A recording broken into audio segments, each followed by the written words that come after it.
Untuk apa minang? Untuk apa adat-adatan?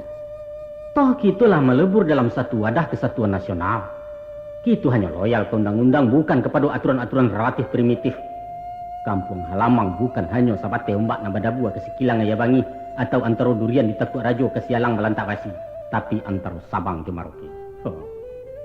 Seluruh suku-suku di Indonesia aku sama, kebudayaannya sama. Kita sama-sama banawang di bawah Garuda Pancasila.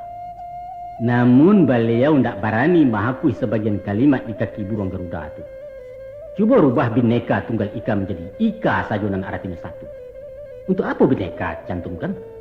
Barangkali ia lupa bahwa Bhinneka nan lain-lain itulah nan dituangkan menjadi cie. Pengertian Bhinneka Tunggal Ika adalah yang banyak disatukan yang satu dari yang banyak dengan tidak menghilangkan identitas masing-masing.